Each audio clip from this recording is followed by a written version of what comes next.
오늘은 제가 넷플릭스 추천 영상을 들고 왔거든요. 도파민 나오는 거 약간 이런 걸 되게 좋아하는 사람이라 가지고 이게 도파민이 제 빛이거든요. 그래서 도파민 나오는 거 좋아한다, 충격적인 거, 반전 뭐 이런 거 좋아하시는 분들은 무조건 추천을 드립니다. 비극이잖아. 이게 뭐 내가 뭘 본 거지? 근데 뭐 하는 거지? 너무 충격적인 거야. 진짜 개탄스럽습니다, 정말. 반전이 있는 영화라고 해가지고 내가 본 거야. 그리고 굉장히 유명한 영화잖아. 너무 더러워. 난 너무 소름 돋지 않아요? 그냥 한번 봐봐요, 여러분들. 괜찮아요, 진짜.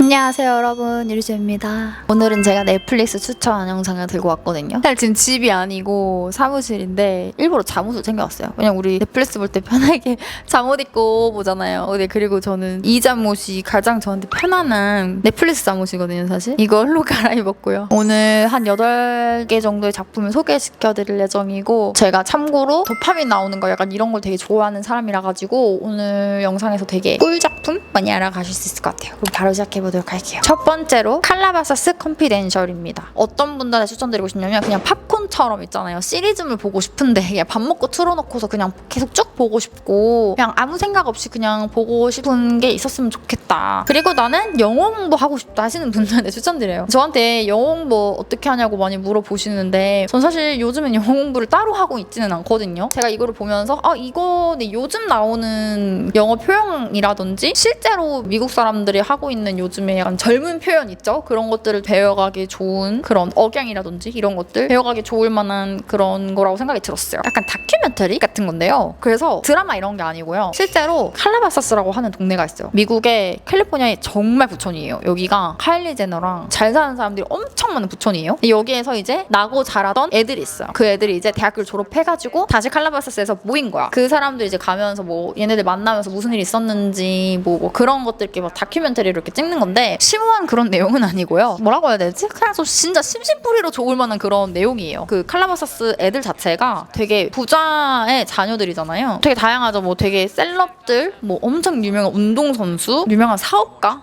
중에서 되게 유명한 사람들 있잖아요. 그런 사람들의 자녀예요. 걔네들이 이제 어떤 생활을 했고 어떻게 지금 살고 있고 걔네가 직업을 선택할 때 뭐 어떻고 얘네 인간관계 어떻고 약간 이런 것들을 엿볼 수 있는 사실 중요하지 않죠. 그 사람들이 이렇게 사는 게 내 생활에 그렇게 뭐 중요하진 않아요. 뭐 교훈을 준다거나 이런 것도 아니에요. 그냥 진짜 심심풀이처럼 보기 딱 좋은 그런 프로그램이고 영어 공부하기 딱 좋고 그리고 중간중간에 이제 그들 인간관계에 있어서 드라마 이런 거 나오는데 그러니까 뭐 이런 거예요. 뭐 누가 이제 예전에 얘랑 막 잤었어. 얘랑 잤는데 누가 얘가 얘 말을 옮기고 다녀가지고 얘가 좀 소문이 났고 막 이런 거 있죠. 막 이런 것들을 좀 볼 수 있는 내 인생에 있어서 그렇게 중요한 일은 아니잖아요. 다른 사람들의 그런 일들이 이런 거 보는 그런 재미가 있더라. 그리고 뭐 미국 부자 애들이 약간 이런 식으로 생각을 하는구나 약간 이런 거 볼 수가 있고 그런 게 재밌었던 것 같아요. 그리고 영어 표현 자체가 요즘 영어 표현이고 우리 한국 사람들은 약간 캘리포니아식 영어를 많이 하잖아요. 그런 식의 억양들을 좀 엿볼 수 있으니까 영어 공부할 때 좀 괜찮은 것 같다라는 생각이 들었어요. 첫 번째는 약간 내용보다는 약간 이래서 추천한다는 게 있었고 두 번째는 이제 러브 온더 스펙트럼.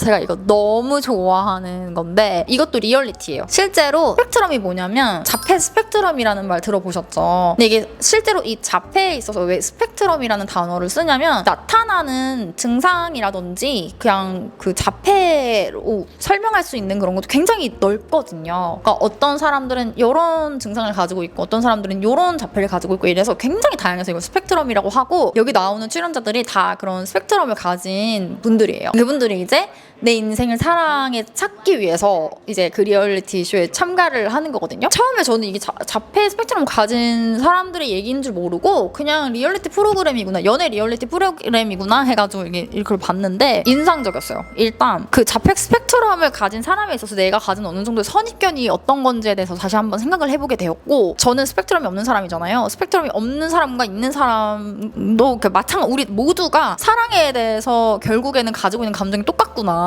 이것도 많이 느끼고 굉장히 순수해요. 거기 나오는 사람들이 너무 순수하거든요. 정말 많이 치유를 받았어요. 그러니까 그 사람들이 사랑을 대하는 태도, 그 사람들이 이제 사랑하는 사람을 찾았을 때 그 사람을 어떻게 키워 나오는지 막 이런 것들이 뭉클한 그런 장면들이 되게 많았고 근데 거기에서 이제 뭐 우리나라 연애 프로그램처럼 뭐 합숙해가지고 이렇게 하는 건 아니고요. 자기네 집에서 이렇게 뭐 생활하는 것도 다 밀착해서 찍고 이 사람들은 어떤 걸 좋아하는 사람인지 뭐 이런 것들도 이렇게 자세하게 나오고 뭐 데이트를 누군가랑 이렇게 하게 되기도 하고 다른 데 가서 데이트를 해보기도 하고 약간 약간 이런 것들을 해서 뭐 연인이 된 그런 거 밀착한 데이트하는 것도 뭐 찍어서 보여주시고 막 이런 거거든요. 너무 감동스러운 순간이 되게 많았던 것 같아요. 저도 그거 보면서 막 울기도 하고 감동적이어서. 그리고 또 하나 또 느꼈던 거는 가족들의 사랑이 너무 대단하다는 생각도 들었어요. 가족들을 보면서도 굉장히 마음이 따뜻해지는 걸 많이 느꼈고, 요즘에 뭔가 내가 삶에 있어서 그런 따뜻한 감정을 많이 못 느꼈다, 인류의 충전이 좀 필요하다 하시는 분들은 이거 꼭 보셨으면 좋겠거든요. 보면서 되게 많은 생각들이 많이 들어요. 보면서 치유를 받기도 하고, 한번 나에 대해서 돌아보기도 하고, 그리고 사랑에 대해서 한 번 더 다시 생각을 해보기도 하고, 그냥 그런 거 생각을 안 하더라도 이분들이 너무 귀여워요. 너무 귀엽고 순수해서 보면서 되게 그 캐릭터들이 다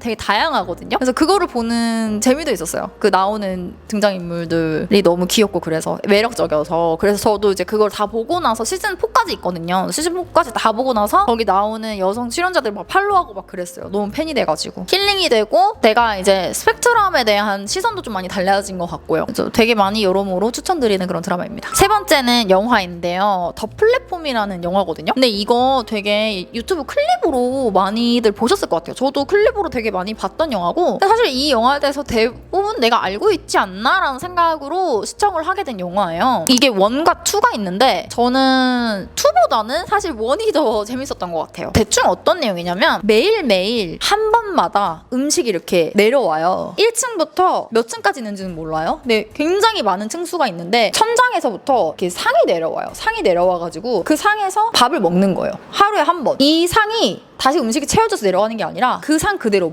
내가 먹었잖아요. 그럼 그 먹은 거 그 상태로 내려가요. 계속. 문제가 뭐냐면 몇 층까지 있는지 모르고요. 일단 룸메이트가 있어요. 그래서 2명이서 한 층을 쓰는데 거기에 들어갈 때 자발적으로 들어가기도 하고 갇히기도 하거든요. 근데 들어가기 전에 내가 원하는 음식을 딱 하나 고를 수가 있어요. 근데 그 음식이 포함이 되어 있어요. 그 상에. 근데 만약에 내가 그 낮은 층에서 깼어요. 그러면 음식이 거의 없는 거예요. 그럼 어떤 일이 벌어질까요? 이게 일주일만 있는 게 아니고 한 달 정도 그 층에 있다가 한 달 후에 눈을 뜨면은 다시 층이 바뀌어 있는 거거든요. 자살하는 사람들도 있겠지. 여기 뚫려 있으니까. 바닥으로 몸을 던져서 그런 사람들도 있고, 그리고 그 상을 통해서 이동을 할 수도 있어. 근데 사람들이 밥을 못 먹잖아. 한 달 동안. 그러면 이성의 끈을 잃거든? 실제로 다른 사람을 잡아먹으려고 하는 경우도 생겨. 정말 잔인해. 인간의 잔인함을 좀 엿볼 수 있는 그런 영화였고, 소재가 일단 신선하잖아. 소재가 신선해서 몰입을 하면서 볼 수 있었던 영화 중에 하나였어요. 그리고 랜덤으로 층이 바뀌어요. 내가 이번 한 달 동안 5층에 있었어. 그럼 꽤나 밥을 많이 먹을 수 있잖아. 근데 다음 달에 내가 만약 200층으로 가. 그러면은 진짜 밥이 없다니까? 뭐 그런 경우도 있고, 난 이거 보면서 어떤 생각이 들었냐면 자본주의와 사회주의를 좀 엿볼 수 있는 약간 그런 느낌도 들었어. 이 감독이 표현하자고 했던 게 약간 이런 부분도 있을 수 있겠다. 저는 참고로 뭐 정치적 성향이 뭐 하나에 기울어졌거나 그러진 않거든요. 근데 무튼간 그런 것들을 볼 수가 있구나라는 게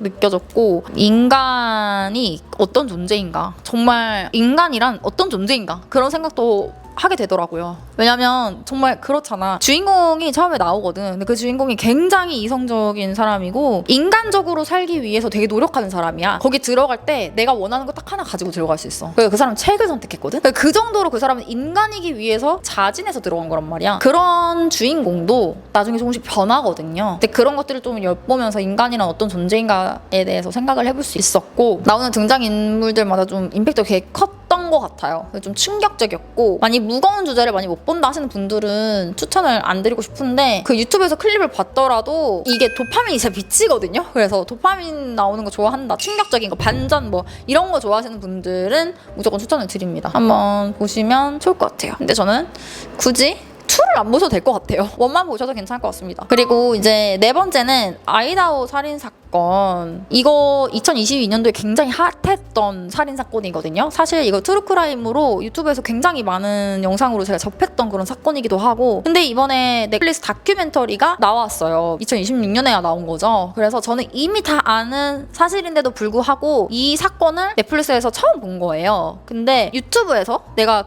이 사건을 접했을 때는 굉장히 이 범죄 사실 자체와 그리고 범인에 대해서 초점이 맞춰져서 영상을 봤던 것 같아. 나도 이 범죄가 일어난 이유, 이 범인에 대해서만 많이 생각을 해봤지, 실제로 이 사건이 어떤 영향을 미쳤는가, 그 주변인들과 이 사건 자체만으로도 그런 생각을 안 해봤던 것 같거든. 사실 이 다큐멘터리를 보면서 굉장히 내 일처럼 많이 느껴졌던 것 같아. 아이다호라는 지역이 굉장히 조용한 곳이야. 사건 사고 잘 일어나지 않는 곳이야. 그리고 대학가 근처거든, 여기가. 애들 막 그냥 같이 룸메이트 껴서 사는 그런 근처에서 그런 일이 발생을 한 거야. 같이 살고 있던 애들이 있었어. 근데 거기에서 4명이 살해가 당했어. 당했어. 4명은 살해를 당했는데 그중에 2명은 살아남았단 말이야. 그 2명이 살아남았고 이 4명이 살해를 당했는데 뭐 누가 했는지 모르는 거지. 그래서 범인을 찾아 나서게 되었던 거고, 그래서 범인이 잡혔거든. 범인이 잡혔고 그 범인이 왜 범죄를 일으켰는지 뭐 이런 것들이 나오는 건데, 나는 이제 남겨진 이들, 가족들, 그리고 친구들, 그 살아남은 그 2 여자애는 어떻겠어, 막 이런 것들에 대해서 한 번도 그렇게 깊게 생각을 해보진 않았던 거야. 근데 이 다큐멘터리를 보면서 그런 걸 한 번 느꼈을 수 있었던 것 같아. 가족들은 이러한 생각을 하고 있겠구나. 왜냐면 초점이 거기에 맞춰져 있는 것 같더라고요. 남겨진 가족들과 친구들을 조금 위로하고 싶고 그들을 좀 다시 보게 되는 그런 사건이기도 한 것 같아. 이 사건 자체가 아니라 피해자들이 느꼈을 만한 피해자에 대해서도 약간 자세하게 나오기 때문에 그런 것들을 좀 보면서 이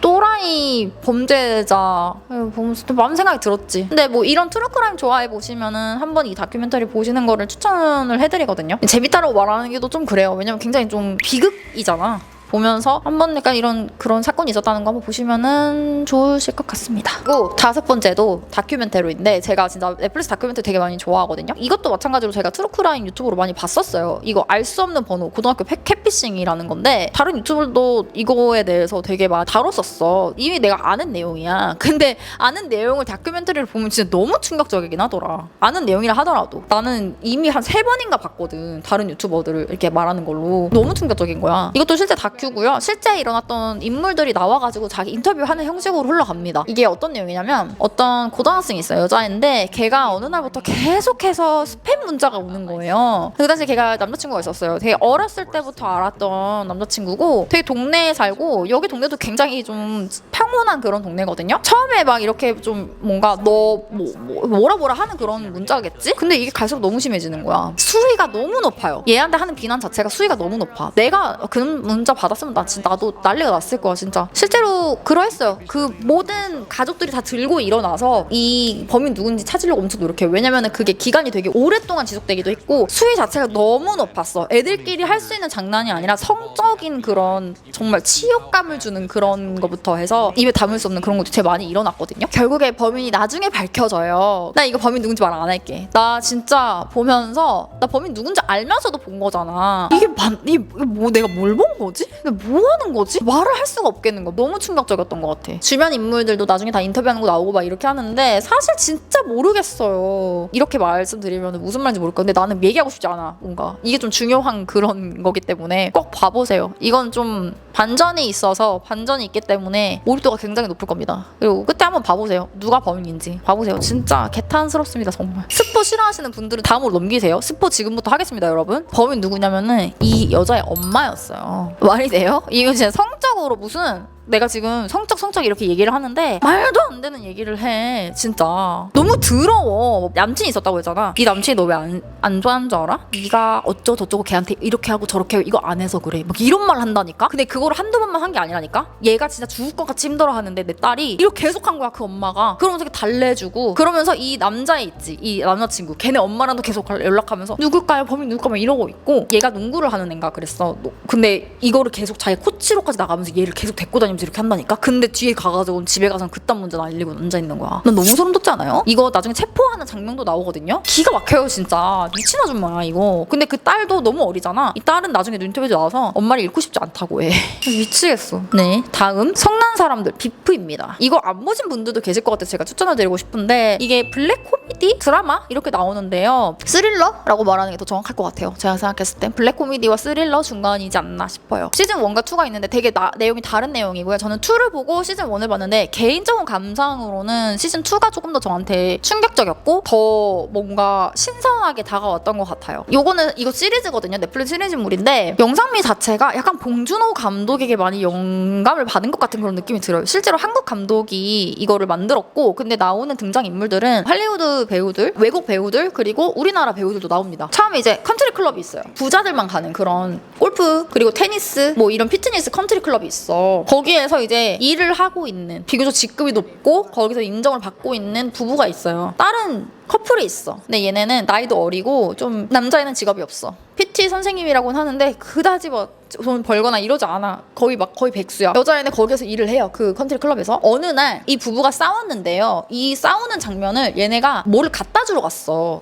이 주변에 살아요. 컨트리 클럽 있잖아. 이 주변에 살아가지고 얘네가 갖다 주러 갔다가 너무 심하게 싸우는데 이 싸우는 게 남자가 여자를 학대하는 것 같은 거야. 그래서 그 장면을 찍었는데 그걸 본 거야. 이 사람들이 자기 찍는 거를. 어린 커플이 있다 했잖아. 여자애가 처음에는 그거를 그냥 생각 안 하고 있다가 자기가 승진하는 목적으로 그걸 쓰려고 해. 그래서 그걸 협박을 합니다. 그 와중에 어떤 일이 벌어지냐면 한국의 회장이에요. 그 컨트리 클럽의 회장이 한국 사람이야. 윤여정 씨입니다. 한국 그 회장님이 오시거든요. 와서 이제 여기를 뭐 리노베이션을 한다고 그러고 여기서부터 지낸다 그러고 뭐 그렇게 얘기가 되면서 이렇게 흘러가는 거예요. 내용 자체가 복잡해요. 제가 이렇게 설명드리는 것 자체가 되게 무의미할 정도로 줄거리를 어디부터 어디까지 내가 말해야 될지 모르겠어. 굉장히 긴박감이 느껴지고 좀 중간중간에 진짜 블랙 코미디가 많네. 스릴을 느껴주면서도 블랙 코미디 요소적인 게 굉장히 많거든요. 그리고 눈여겨보셔야 될 게 저는 영상미라고 생각을 해요. 약간 진짜 그 봉준호 감독 같은 그런 영상미가 느껴진단 말이야. 그런 보는 재미도 있고 씁쓸합니다. 보고 나면은 씁쓸하고 충격적인 것들도 많이 나오고 이러거든요. 저같이 약간 이런 범죄 뭐 이런 거 좋아하시는 분들 있죠. 막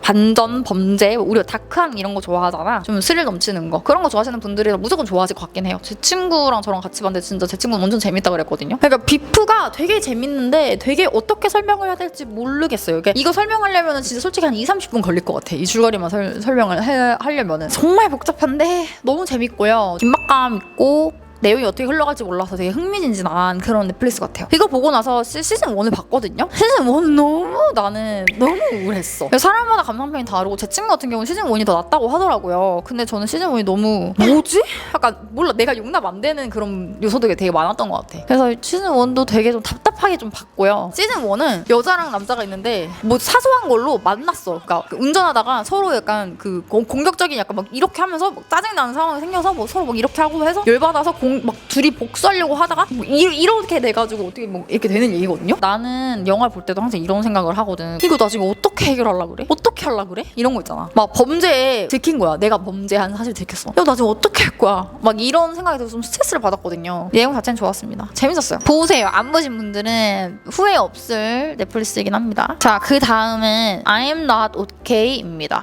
여기 왜 이렇게 설명되는지 모르겠는데 이것도 약간 좀 어두운 내용이긴 해요. 밝은 내용은 아니고 줄거리가 좀 특이해요. 이게 되게 평범한 고등학생인데 얘가 아빠가 없고 엄마랑 혼자 살거든요. 그냥 사춘기를 좀 보내고 있는 여자인데 외톨이 같은 그 막 되게 인기 있고 약간 이런 여자는 아니고 공부 잘하고 막 인기 있고 막 체육 잘하고 막 학교생활 잘하고 이런 애는 아니고 좀 잔잔하고 좀 어두운 면이 좀 있고 그런 사춘기를 보내고 있는 여자인데 화가 나는 순간에 얘가 자기 초능력을 발견하는 거야. 근데 그 초능력이 좀 폭력적이야. 폭력적인 게 뭔가 일어나거든. 근데 그 초능력을 안 쓰려고 되게 많이 노력을 해. 초능력이 이상한 힘이 발현이 되는 거야. 얘 초능력이. 자기가 화가 나거나 이렇게 하면은 결국에는 좀 일이 터져. 아주 끔찍한 일이 터져. 얘 때문에 누가 죽어. 학교 축제에서. 그렇게 해가지고 좀 끝나거든요. 근데 아직 시즌2가 안 나온 거야. 근데 보니까 제작이 취소됐대. 이거 진짜 시즌2가 나와야 되거든, 내가 볼 때. 재밌어. 되게 재밌어. 뭔가 충격적이기도 하고 좀 긴장감 넘치기도 하고 좀 몰입감이 굉장히 뛰어납니다. 그냥 한번 봐봐요, 여러분들. 괜찮아요, 진짜. 조디악인데요. 이건 영화이고요. 이거는 1960년도에서 70년도 사이에 일어났던 실제로 샌프란시스코에서 일어났던 범죄를 다룬 그런 영화입니다.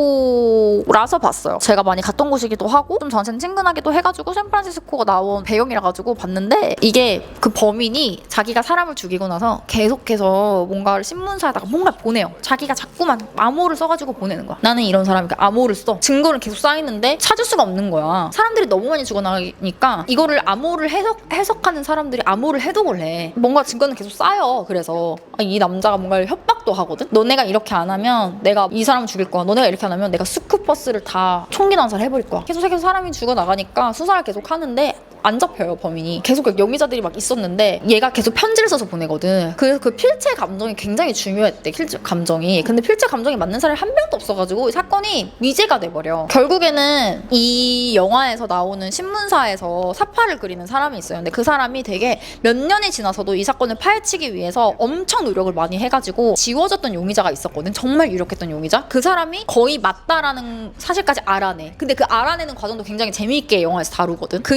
용의자를 이렇게 체포하려고 했는데 그게 안 돼. 정황 증거밖에 안 되거든. 이게 실제 일어났던 일이라고 했잖아요. 실제로 범인이 잡히지 않았어요. 유력했던 용의자가 있었는데 그 용의자가 나중에 죽어요. 나이가 많이 들어서. 그래가지고 이 사건이 미제로 남아있고 비공식적으로는 그 사람이 이제 그 용의자가 범인이다라는 얘기가 나오곤 있습니다. 근데 막 잔인한 게 많이 나오면 저도 잘 못 보거든요. 이게 피해자가 너무 마음이 아파요. 난 그런 거 보면 너무 잠도 안 오고 막 예를 들어서 아메리칸 사이코? 너무 미치겠는 거야. 나 그거 진짜 비추야 그 영화는. 너무 잔인하게 피해자를 막 그렇게 하는 건 잘 못 보는데 그렇게 잔인하게 막 하지는 않아요. 그래서 볼 수 있었던 것 같아. 영화가 꽤 길었거든요. 괜찮은 것 같아요. 그리고 마지막으로 내가 어저께 본 영화, 그저께 본 영화라 추천해주고 싶은 거는 파이트 클럽. 본 적 있어? 파이트 클럽 꼭 보세요, 여러분. 이게 반전이 있는 영화라고 해가지고 내가 본 거야. 그리고 굉장히 유명한 영화잖아. 브래드 피트가 나오고 브래드 피트가 자기가 인생 영화? 자기가 찍었다는 것 중에 인생 영화라고 할 정도로 굉장히 완성도가 높은 영화라고 해. 나는 처음에 파이트 클럽이라 그래서 복싱하는 뭐 그 사람들끼리 나오는 건가 했는데 그게 아니야. 줄거리 간단히 말하자면 어떤 남자가 있어. 근데 그 남자가 불면증이 있단 말이야. 그냥 평범하게 회사를 다니는 사람이야. 불면증이 너무 심하니까 이 사람이 막 상담도 받고 막 이렇게 해. 근데 실제로 이 사람이 어떤 데서 불면증 치료를 조금씩 받냐면 암을 이겨내고 있거나 좀 힘든 게 있는 사람들 있지. 불치병에 걸린 사람들 모임이 있잖아. 거기 모임에 나가서 사람들끼리 막 위로하고 이러지. 그런 모임 찾아가서 나가면 이 사람이 잠이 잘 오는 거야. 그날 위로를 받고 이래서인지. 그래서 계속 나갔어. 그런 모임 다 찾아 나갔어. 다 나가서 다 거짓말하면서 나가는 거지. 근데 거기서 어떤 여자를 만나거든. 근데 그 여자가 자기랑 똑같은 짓을 하고 있는 거야. 불편해지기 시작을 했어. 그래서 그 여자한테 거짓말하고 온 거 알고 있다. 왜 자꾸 나오냐 뭐 이런 식으로 해서 그 여자가 나도 너 거짓말하는 거 알고 있다 해서 요일을 나눠서 나가자고 해. 이 남자가 출장을 막 나가는 게 나오거든요. 외국을 왔다 갔다 하다 어떤 남자를 만나. 그게 브래드 피트야. 어떤 남자를 만나는데 이 남자가 되게 흥미로웠어. 이 남자 말하는 거부터 해가지고 생김새도 되게 잘생겼잖아. 엄청 잘생기고 말하는 것도 되게 거침없고 되게 사람이 매력적인 거야. 궁금한 그런 사람인 거야. 그냥 그러고 나서 뭐 명함 주고받고 나왔어. 자기 집이 불이 났네? 갈 데가 없는 거야. 그 사람이 줬던 명함이 갑자기 생각난 거야. 그 사람이 줬던 명함으로 전화를 걸어. 연결이 됐어. 전화 연결이 됐어. 그 사람 집에 가. 집에 가서 브래드 피트랑 이제 거기서 이제 신세를 지면 살게 되는데 거기서 이제 갑자기 브래드 피트가 자기 한 번도 안 해봤는데 술 한 잔 마시고 나서 자기 한번 때려줄 수 있냐고. 한번 때려주라고 이래. 그래서 그 남자가 자기도 이런 거 안 해봤다고. 어딜 때리라는 거냐. 그래서 그냥 아무 데나 때리라고. 자기 지금 후회하기 전에 빨리 때려달라고 이래가지고 때려. 그러고 맨주먹 싸움이 벌어지거든. 근데 처음으로 이 주인공이 세상에 태어나서 느끼게 되는 해방감, 뭔가 이렇게 표출을 했잖아. 그런 스트레스 해소. 그러니까 내가 내 안에 억눌러 왔던 그런 것들 다 느끼는 거야. 그래서 내일 또 하자 막 이래. 되게 운동처럼 하루에 한 번씩 그렇게 맨몸 싸움을 하기 시작해. 이제 사람들이 크루가 모이기 시작하는 거야. 자기도 하겠다고. 어떤 술집 지하가 있는데 거기에 모두 다 모여가지고 거기서 크루를 결성하게 되거든. 그래서 거기서 사람들이 모여가지고 맨날 그걸 이렇게 싸움을 하게 되는 거야. 그런 내용이에요. 근데 그러다가 이제 문제가 발생을 하기 시작을 해. 사람들이 모여 있잖아. 선몽자처럼 그 브래드 피트를 여기면서 이 사람 시킨 대로 다 하고 막 이렇게 되거든. 사람들이 거기 들어가기 위해서 막 엄청 막 사람들이 막 엄청 많이 모여. 그렇게 이제 이어나가요. 그 뒤에는 이제 막 너무 스포가 많고 이래가지고 말 안 할 텐데 주인공이 뭔가 잘못됨을 느끼거든요. 이 크루가 결성이 되고 잘못된 일을 하는 것 같은 거야. 이 크루가 너무 폭력적인 걸 막 하는 거야. 반전이 나오고 영화가 마무리가 되는데 이 영화가 뜻하는 게 뭔가? 이런 생각이 들긴 하거든? 그리고 나는 반전을 처음부터 맞춰버렸어. 처음부터 맞춰서 에이 뭐야 이렇게 생각을 했지만 근데도 굉장히 완성도 있는 영화인 것 같고 반전 좋아한다면 꼭 보셨으면 하는 영화입니다. 오늘 이렇게 추천드리고 싶고요. 다음에는 제가 집에서 한번 추천을 해드려 볼게요. 오늘 제 영상은 여기까지고 꼭 재밌게 보시고 댓글도 달아주세요. 그리고 좋은 거 재밌는 거 있으면 저도 추천을 해주세요. 그럼 저는 다음 영상에서 인사드릴게요. 안녕.